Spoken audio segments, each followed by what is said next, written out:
right, joined by the good old Molly Meatball. I should say the good young, though, because he's still definitely starting out. So we're here January, almost February, closing in on UFC London. Yeah. What are the feelings like? You know, is it hitting you yet that's happening? Yeah, I mean, you get certain vibes for different fights, and whenever you fight on home soil, you always get that little bit more of a push, more eager to train because you want to do your people proud. So I've like got nerves now just thinking about the night already.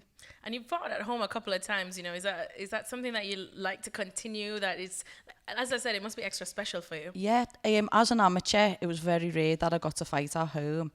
As a professional, I was lucky enough to fight in Liverpool about 6 times. Now, this will be my second trip to London. So it's a home away from home. It's still in England. It's the capital.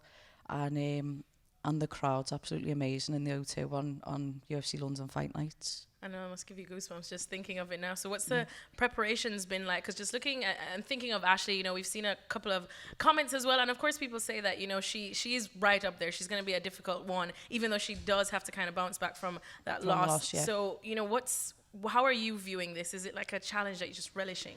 Well, when I got given the name, I was straight up for it because for me, that's she's like a veteran in the sport, and I started MMA after watching her fight, so I've followed her career right from day dot, to be honest. And when you're given someone who's got a good stature, it makes you up your game. And every fight I've had where I'm the underdog and they're supposed to be bigger and better, I've always thrived on. So preparation for the camp started when we signed the contract, which was about 15. It would have been 15 weeks out, nothing too heavy, just getting ready for it really, and every eventuality that's going to happen.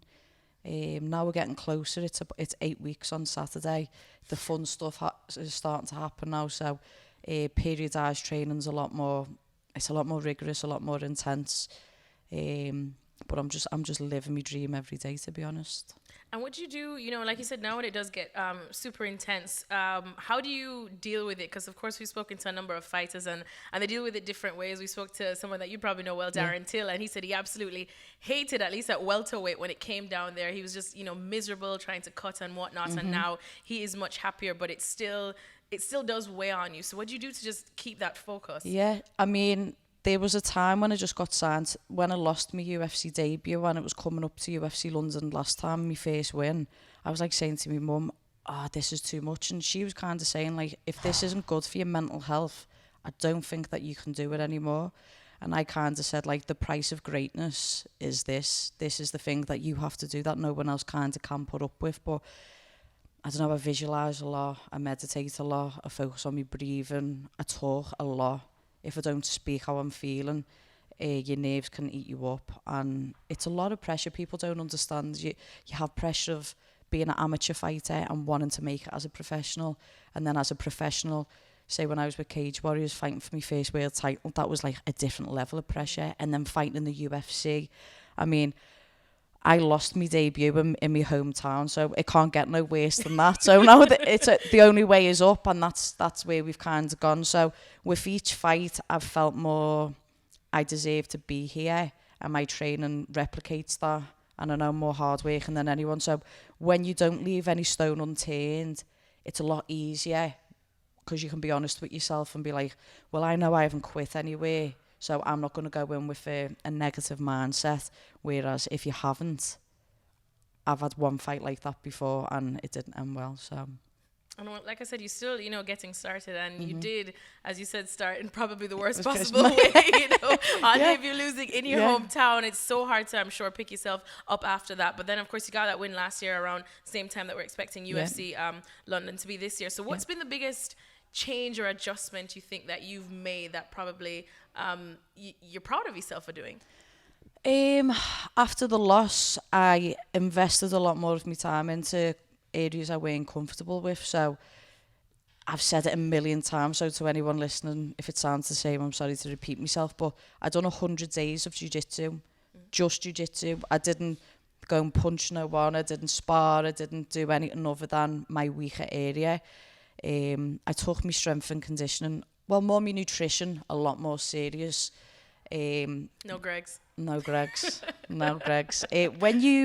When when you come from a weight making sport, so I came from boxing, you'd walk around on weight, but you'd kill yourself to get there. Then when you come to MMA, it's the whole weight cutting culture, and I was told, no, this is how we do it.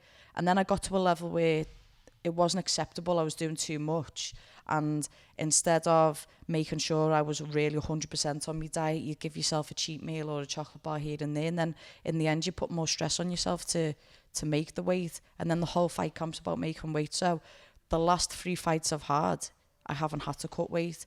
And when everyone's sweating it out in saunas and in salt baths, I'm sat in the bar with all the media people, having a laugh and just enjoying fight week and soaking it up. And I feel like with every fight, you must be more professional and you must keep up in your game than 1%. And every which way I can do that, I am doing that. And then you said, of course, that you followed Ashlee in her career as well, and you definitely, obviously, admire her. Yeah. To what, besides, of course, some of the stuff that you've worked on, where do you think you have an advantage in that one? I'd be naive. Without giving away too many secrets. No, she can absolutely know what my game plan is. So you've got the smallest person in the division with probably the littlest reach in the whole UFC is me. And I'm going to fight very much the same kinds of style throughout the rest of my career. They're all going to be taller and longer than me. Fighting is all about range management and then significant strikes, takedown, finish. That's how it works. So that's what I'm looking to do, and I'm pretty much sure she's looking to do the same. The war will be who can control the distance. My advantages are I may be the smallest person with the littlest reach, but I landed the first most significant strikes out of the whole UFC last year. So I know I can move, I can hit, and I can not be hit. She's got that grinder's mentality, and something I've respected from her is I feel like we're very much the same, and we go to fight and we're not looking for a decision. We're looking to finish, or we are finish or be finished. We're not just in there just to make the numbers up, which no one is, but she really has that fighter's mentality and that wrestler's grind and spirit, which I appreciate, to be honest. So I posted when the fight got announced a wavy opponent, do you know what I mean? A wavy arena and a wavy performance that I'm going to give. So this is the fight that catapults me into the top 15, top 10, and I know as long as I'm honest with myself the whole way through camp, which I am, the performance will come.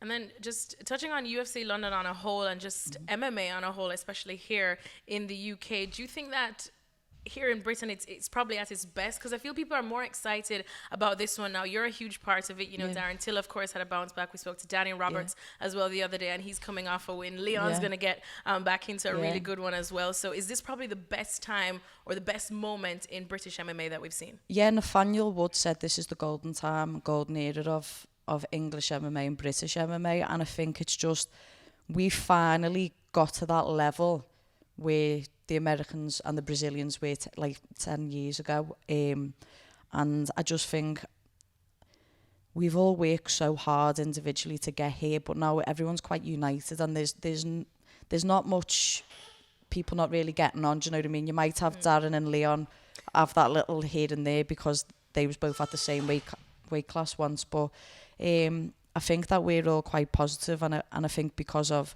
the other promotions like your Cage Warriors who have given us a platform from the grassroots level right up to the here's your UFC contract.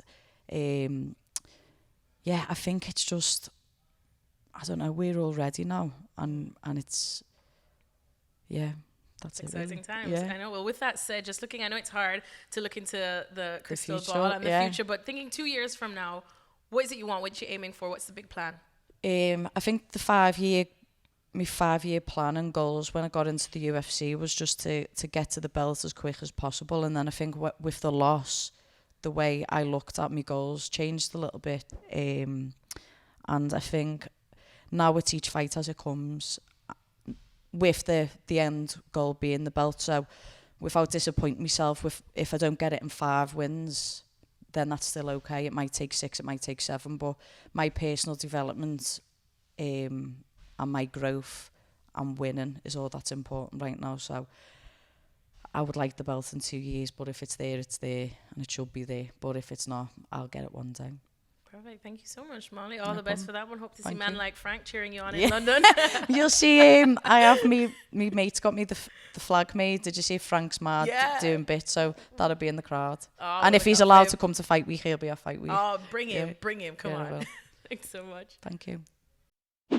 Thanks for watching ESPN on YouTube. For more sports and analysis, download the ESPN app. And for live streaming and special content, subscribe to ESPN Plus.